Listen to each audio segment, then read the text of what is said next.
I grew up in Denison, Texas, a little town due north of Dallas, right on the Oklahoma border. We considered ourselves the first line of defense against the Okies there. Was raised in a small business family. My mother and father both had come off of tenant farms, which is kind of what that area was at that time in the 1950s period. Is largely tenant farmers around there, Main Street merchants. Denison was a railroad town, the Katy Railroad, so a lot of workers, truck drivers, merchants, farmers. Those are the kind of folks that I grew up with. Later learned that they were populist, that there had, rather than being particularly liberal or conservative, they actually had this classic Texas anti-establishment maverick streak in them. And so that's where my politics came from, was experiencing the reality of ordinary folks battling the powers that be. My own father and mother having to contend with the bankers to get a loan, going hat in hand down there to do that, contend then as the chain stores grew larger, they couldn't deal locally anymore. They had to send forms in triplicate to Dallas, and then the banks began to move out of the city and out of the state. So the battles that they had, these are people who would call themselves conservative, yet if you talked about the power of the banks to squeeze them, the power of the oil companies in the Texas legislature, the power of the lobbyists in Washington, D.C., you scratched very progressive people, sort of William Jennings Bryan people. And I realized early on, without putting words to it, that the real political spectrum is not right to left. That's theory. That actually divides us. Rather, the real spectrum is top to bottom. That's where folks actually live. That's the experience that they're having. And I have learned in my political years and my writings and radio work and travels that the vast majority of people in this country are no longer in shouting distance of the powers at the top, no matter what those powers call themselves, liberal or conservative. And that that these are the workaday people of the country, and these are the folks that have very progressive instincts within them. They are not the hidebound, xenophobic conservatives that we are taught that they are. And if we develop a politics that appeals directly to their ideals, their idealism, as well as their interests, then we've got a very progressive possibility in this country, progressive possibility economically, socially, and environmentally. Now, in my upbringing, we didn't call it environment, didn't know that word, but it was right on Lake Texoma, the Red River. I spent most of my boyhood just running up and down the creeks around that area, and you know, finding out about wildlife, seeing my first owl and first rattlesnake, and playing with the terrapins and horned toads, and and all that sort of stuff, and just having a rather idyllic boyhood. And for my parents, just going out and playing in the area or out in the woods was a rather normal thing. They didn't worry about it. Sent me out, and there we were. And then I also spent a lot of time on my aunts and uncles' farms up around Ector, Texas, Bonham, where my Uncle Ernest and Aunt Eula had a little farm. They were tenant farmers also, but had a very successful farm, small operation, 50 acres, raising cotton and a little bit of corn, and had a dairy cow and a pig and some chickens, and a big garden and the regular thing. Then I had a great uncle down at Weatherford, and he was what we called a truck farmer.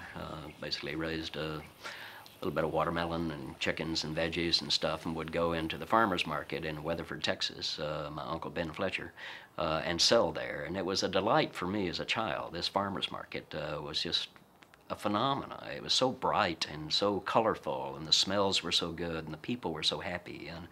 And in both of these cases, these were farmers who mostly didn't use chemicals, not because they wouldn't have, but because basically that's not what they did. We are now in the citrus fruit belt of the lower Rio Grande Valley, consisting of over 7 million citrus trees. Repeated laboratory tests show that Texas grapefruit and oranges have the highest juice and sugar content of any grown in America, and the lower Rio Grande Valley is admitted by all authorities to have the finest natural citrus-growing soil in the world. It is so rich that comparatively few growers use fertilizer, and that is one of the reasons why citrus growing can be done so much cheaper here than elsewhere. They were small operators. They could do it by hand, and that was the virtue of small operations. You can tend more to each plant when they're small, without the use of heavy hardware. Nuking the plants, chemicalizing the plants, poisoning the earth and the water and their own bodies. So I, at the time, didn't know anything about that, about pesticides and industrialized agriculture, because I was in the midst of old-time family farm agriculture. And that was instructive to me later on in my writings and my work in Washington, and then as ag commissioner here in the state of Texas, when I kept hearing the ag economists tell us, well, we can't do it without this arsenal of chemicals. If you want to decide which 50% of the people in the world are going to starve, then you can go organic, but otherwise you can't produce that food. Well, I remember that farmer's market in Weatherford, Texas, and there was a cornucopia of food, beautiful food, delicious food. People were well fed, even people like my relatives who didn't have much money. They still ate well. And I thought, well, somehow or other they managed to do it. So maybe they were just stupid, and hadn't figured it out. But it seemed to me that there was another way, and that if we focused on those farmers rather than on the Earl Butz vision of get big or get out, plant it fence row to fence row, put everything on an export market. If we just dealt with really the two ends of the food economy, the producers and the consumers. That then we would have an agricultural policy that was quite different than the agribusiness vision, in which the money basically is siphoned off by those in the middle, increasingly a handful of global conglomerates, monopolistic conglomerates. That squeeze the farmer and then overcharge consumers and sell to the highest bidder, so poor people around the world don't get the food that is available to them. Instead of having an indigenous agriculture that is much more locally based everywhere around the world, and making your investments not in huge corporations, but your investments in the extraordinary ability of ordinary folks to be creative in not only production of food, but in the business of food and in other businesses as well. Have a localized economy based not on the trickle-down economic theory, but on percolate up. That if you invest at the ground level, then that's going to generate wealth that'll be much more widely shared in the community, in the nation, and around the world. So my later practices and beliefs came from basically my upbringing in that little town of Denison.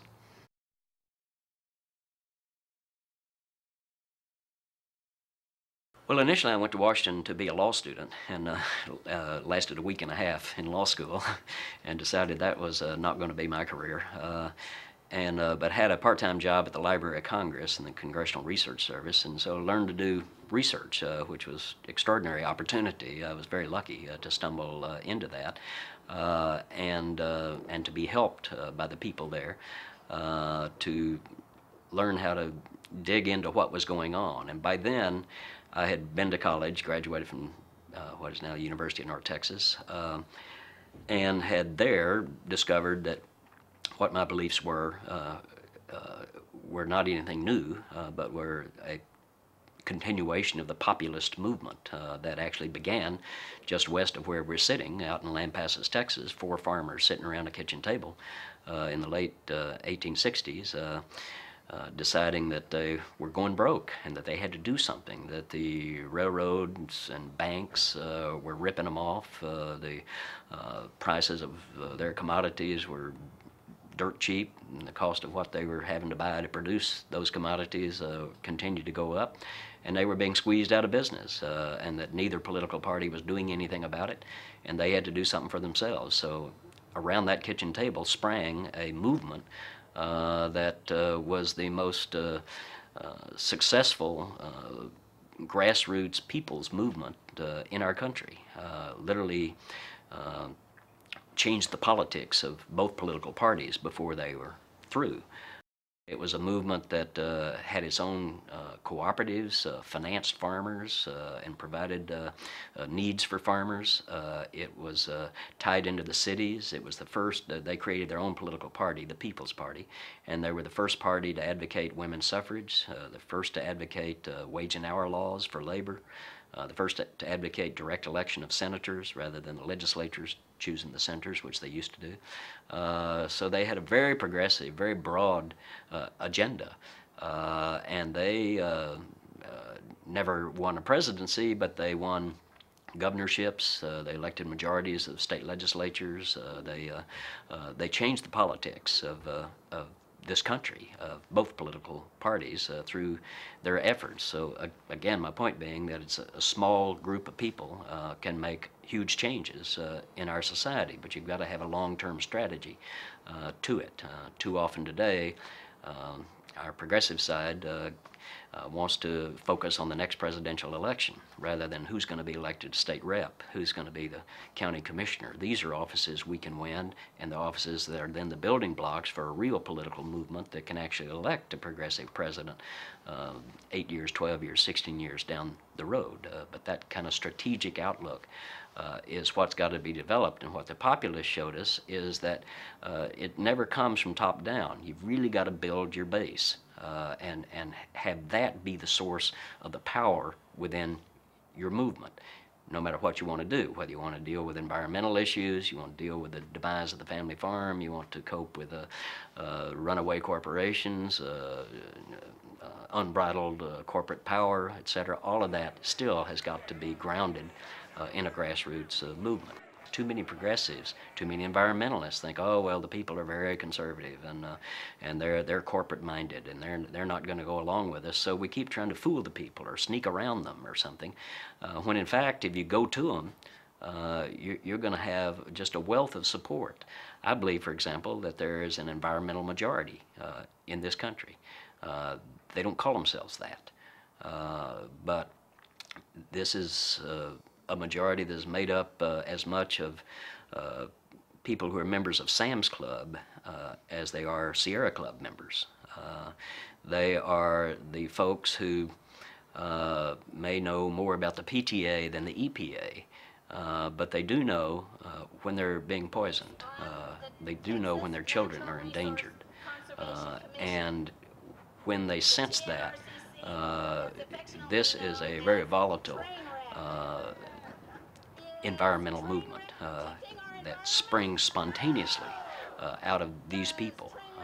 I think the most powerful environmental groups are not the Sierra Club and Audubon and NRDC and the various acronyms based in Washington, but groups like SOS and OUCH and one in Utah called I mean, these spontaneous combustion groups, I call them, that get fired up because something has happened to them or they've discovered some realities of what is going on. And these are farmers who learn that the chemicals that they are using can turn against them and cause cancer. There's higher rates of cancer in many rural areas, farm areas, than there are anywhere else in the country. They are people who work in those chemical plants down on the Texas Gulf Coast who know that their life's now going to be 10 years shorter than it would be if they'd worked somewhere else. At the same time, the company's trying to take away their health care benefits and their pensions. These are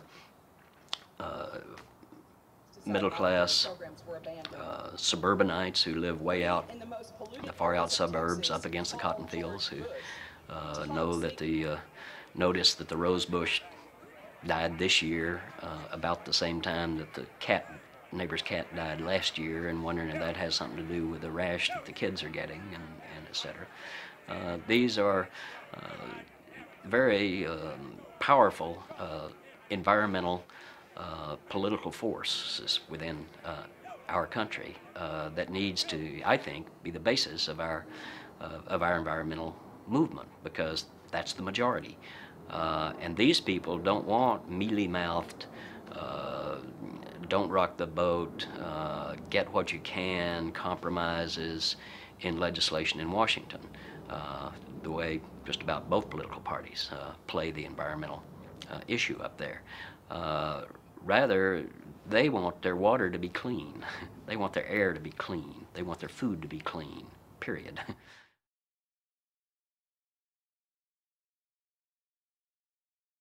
What we offered to farmers, starting mostly with smaller farmers because they were more amenable to ideas, was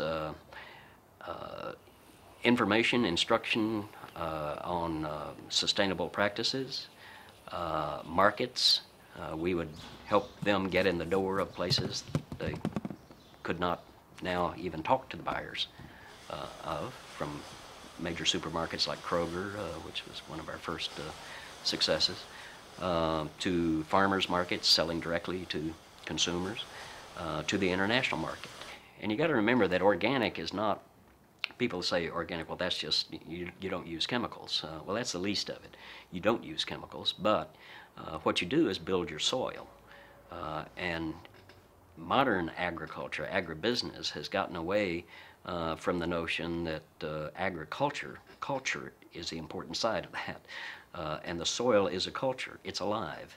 And if you constantly poison it, yeah, you're killing the bug that might eat your cotton plant, but you're killing the other microorganisms that are in there and beneficial bugs along the way, and ultimately you're killing the soil itself. It's got to have those microorganisms. That's the life that is in the soil.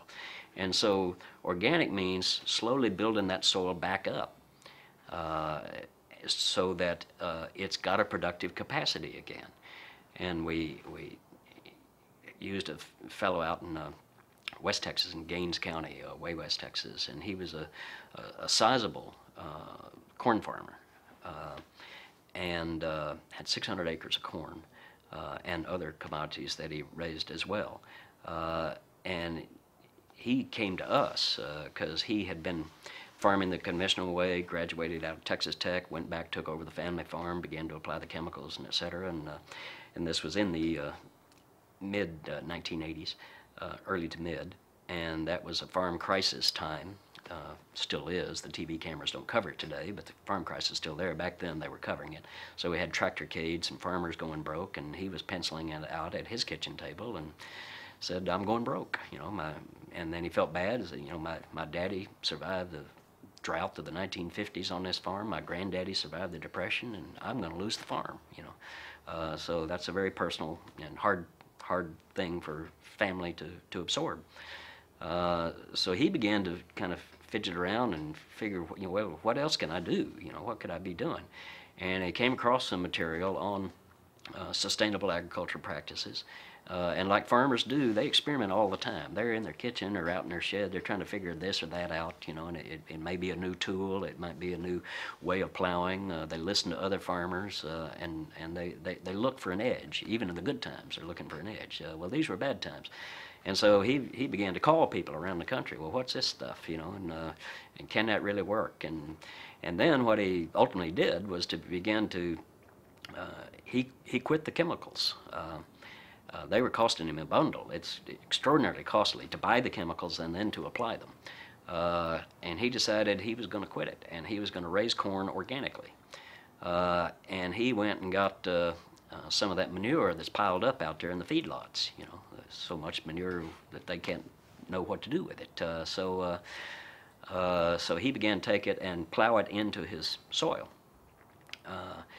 And everybody laughed at him, you know, the county agents scoffed at him at the cafe. They were, well, there's old Mr. Organic, you know. And sure enough, his first year, his yield was cut in half. His corn yield was cut in half. But he understood that was going to happen, and he kept at it.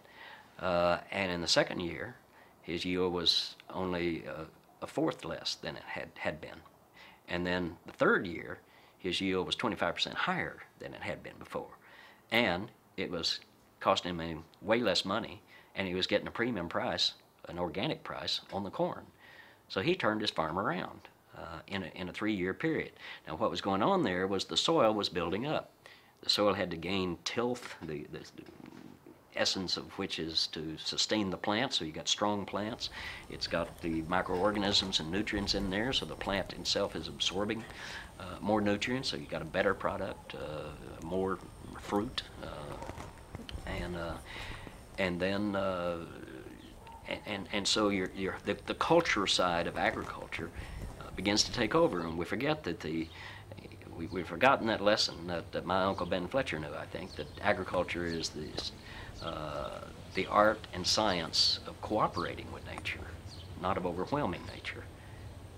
But the powers in our agriculture policy area, those who are the middlemen, those who make the chemicals, sell the machinery, who own the seeds and patent the seeds and manipulate the seeds, are the ones who make policy in Washington, most state capitals. Those powers don't see the change coming, and they're dead set against that change coming. But it's coming because the customers are saying, we want food that is clean. And that means we want the least amount of chemicals in it. We don't want it genetically altered. We don't want it overly processed. We want a good, what's called a pure food system.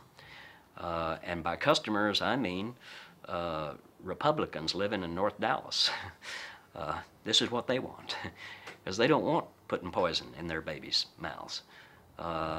This is why markets like Whole Foods and the Central Market here in Austin and Wheatsville Co-op and the Pure Food markets all around Texas and all around the country are the fastest growing markets that there are in the food industry because people with money are in there looking for that kind of a product.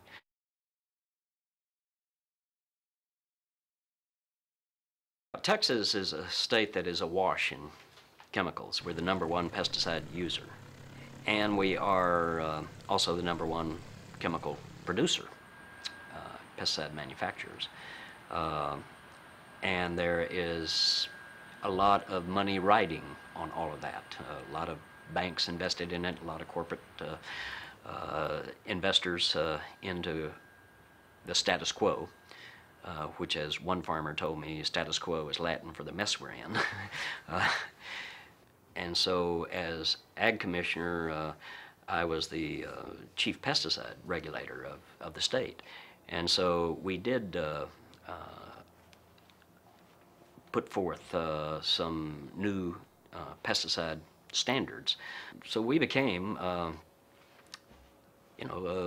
environmental advocate. With farmers and with farm workers and with rural people as well as city people. They constantly messed with us in the legislature and messing with our budget and just playing games at some level. But then they also got serious.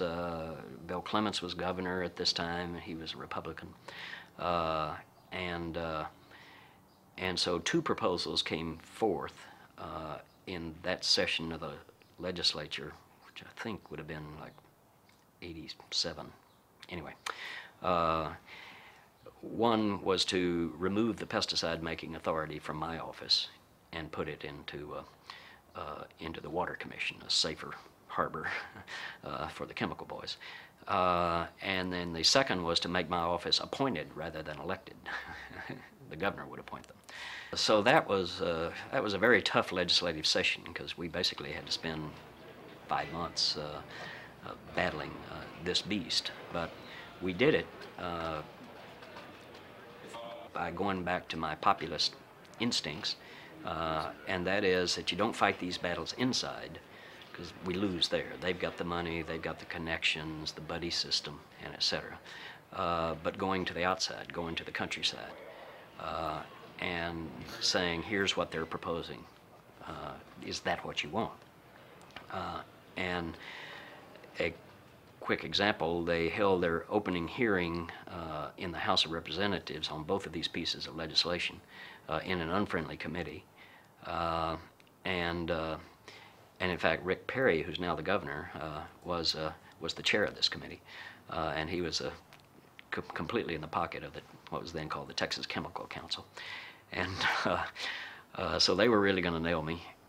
And so they were having this hearing, but such a crowd showed up that they couldn't do it in a hearing room. They had to have it on the floor of the House. And the galleries were packed. And packed not only with environmentalists, but, for example, the Dallas Republican Women's Organization came down to testify because they don't want pesticides on their food. And my leadoff witness was Willie Nelson, who said that he was there for the horny toads, the jackrabbits, and the whippoorwills. He told a wonderful little story about how they were disappearing because of chemicals. And then my second witness was Barbara Jordan, who gave him a lecture in constitutional government and how public office is not enhanced by removing the people's power to vote for an official. And then a series of other witnesses like the Dallas Republican Women and others. And by the time the hearing was done, Perry couldn't get anyone on his committee to make the motion that they approve either pieces of legislation. So they couldn't move it in committee. They later moved it circuitously onto the floor, and we did have a vote. Basically, we won. I mean, they couldn't get anywhere on the changing to appointment process rather than electing the ag commissioner. and they did get a little board created to oversee pesticide regulation, but it wasn't anything that affected our ability to do the job that we had set out to do.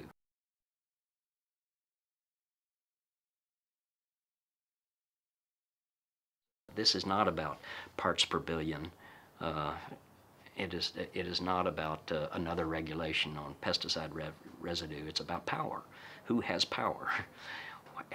How can they, a handful of self-interested investors, make fundamental decisions that are killing people and are poisoning our whole planet? It's about power. They have the power now, but we've got to form a movement that brings that decision-making process back down to earth, back down to the people themselves. And so I could talk about that on the radio and bring on guests and that sort of thing, and focus on whatever I wanted to talk about that weekend. And that was going swimmingly until 1995, when in 1 week the Telecommunications Act passed the U.S. Senate. This was a nasty piece of legislation that we're now living with, has shackled around us, that basically unleashed conglomerates to own all the radio stations, all the TV stations, all the cable systems, etc. So the monopolistic situation we're finding ourselves in more and more, including even over the internet, began really, the sort of watershed event was this Telecommunications Act passing. And in that same week, Walt Disney Inc. announced that they were buying ABC. And so I went on the air on Saturday denouncing both of these as infringements upon our ability to be self-governing.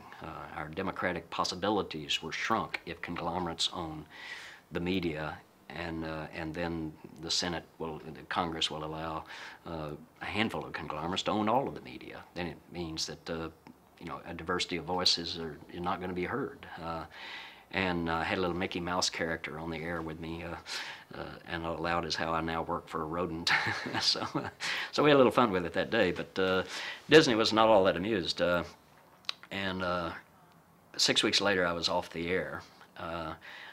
But the real reason I was off the air was not because I made fun of them, but because they didn't want any voice talking about corporate power and money.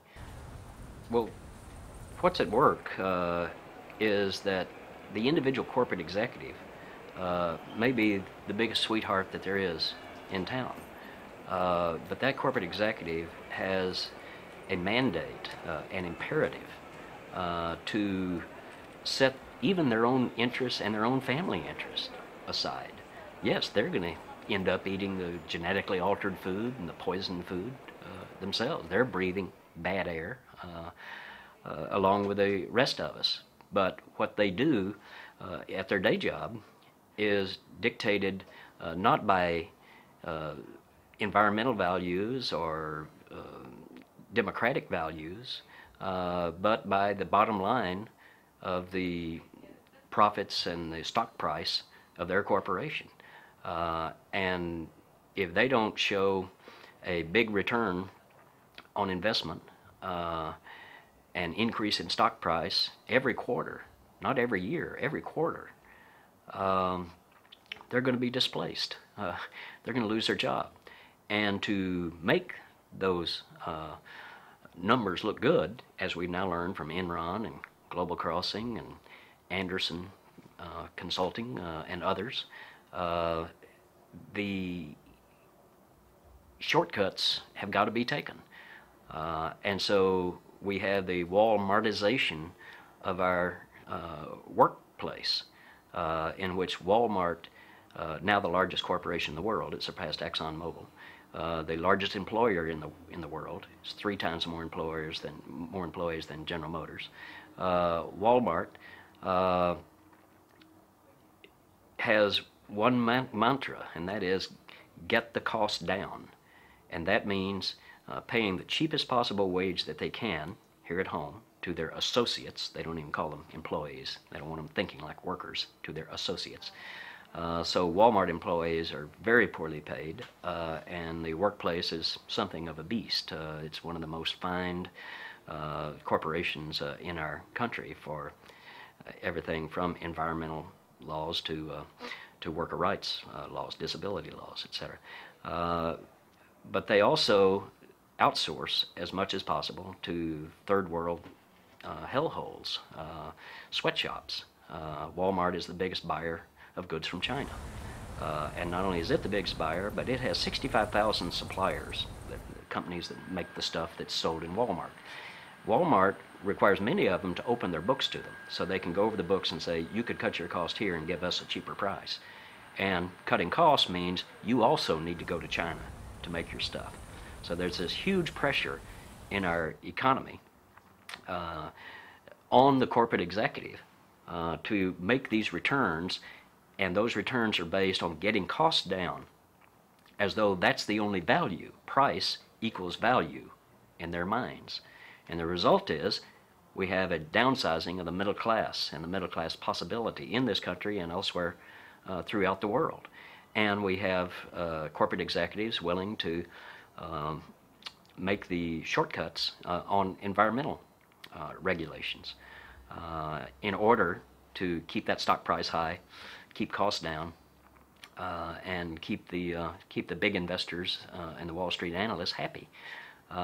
So it's not a matter of an individual in a corporation. It is a matter of the corporate structure itself is now so authoritarian and so compelling, so overweening in its power, that it is, as my mama would say, gotten too big for its britches. And they are now, in effect, our sovereigns. Decisions over everything from what we read in the newspaper to what's in our food, what our job might be, to what's in our water, are not made by government, not made by the public. It's made by a handful of executives sitting in executive suites somewhere and pulling the strings of people in government through their monetary controls. That's the bad news. The good news is that people in the countryside are rebelling against this. It doesn't make the news. And it's beneath the radar of the media and the politicians. But there's a hell of a rebellion taking place in America today. And then after Seattle, that movement continued, led by young people. The protest against the IMF and the World Bank, the protests at the Republican and Democratic conventions, and the media misses this entirely. The media sees this as, well, what do these kids want? They don't seem to have a focus. You know, we understood we were for civil rights, or we were against the Vietnam War. What is it these kids want? Well, they're saying it just about as loudly and clearly as they can. We want democracy. They are saying, who the hell elected the WTO and the IMF and the World Bank to be our rulers? And these people came together, not only young people, all kinds of folks, but farmers, labor, environmentalists, people concerned about all kinds of wide range of issues. But they were all focused on that central, fundamental question that has always been the rallying cry for the spirited folks in our nation, and that is, who the hell is going to be in charge? We the people, or a handful of global greedheads? And that is as important today as it was in 1776. And this rebellion that is taking place, and it's not only in the form of protests like that, but also very constructive action of Students Against Sweatshops, United Students Against Sweatshops, a wonderful organization, operative in, I don't know, a couple of hundred campuses now. Not only talking about the sweatshop issue, but getting their universities to stop buying sweatshop goods. They have succeeded. It's a remarkable story, unreported, but mostly, but a remarkable story of idealism in action and with success. Again, led by young folks. The National Student Coalition Against Hunger and Homelessness is powerful movement.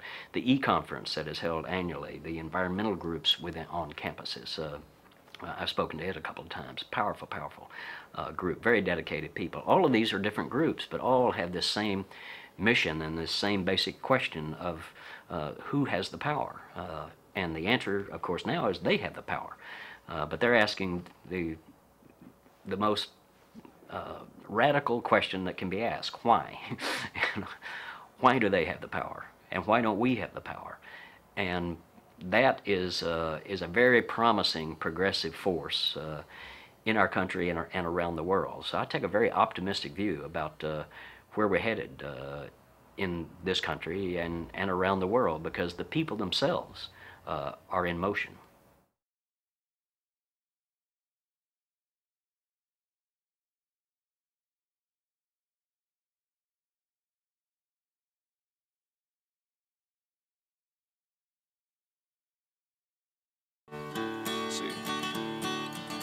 Don't mess with Texas, Exxon and Mobil. Don't mess with Texas, Freeport and McMoran. Don't mess with Texas, Formosa Plastic. Don't mess with Texas, water, air, and land. Don't mess with Texas, endangered species. Houston and the horny toad here before you. Laugh and snicker at these lowly critters. Cave-dwelling invertebrates have more backbone than you. Looking at the litter on the side of the road, yeah, people should be busted for the trash they unload. Looking at the bigger picture in the corporate acts and how they get permitted makes me blow my stack. Don't mess with Texas, state legislature, good old boy lobby, revolving bureaucrats. Don't mess with Texas, greenwashing admin. Your advertisements make me cry unless I laugh. Don't mess with Texas, it's quite the message. I think it's great, I hope we clean up the roads. The bigger message, the bigger messes. The bigger message also needs to be told. Looking at the litter on the side of the road, some people should be busted for the trash they unload. Looking at the bigger picture and the grandfather acts and how they get permitted with a fine and a slap. Don't mess with Texas, Exxon and Mobil. Don't mess with Texas, Freeport and McMoran. Don't mess with Texas, clear-cutting loggers. Don't mess with Texas, water, air, and land. Don't mess with Texas.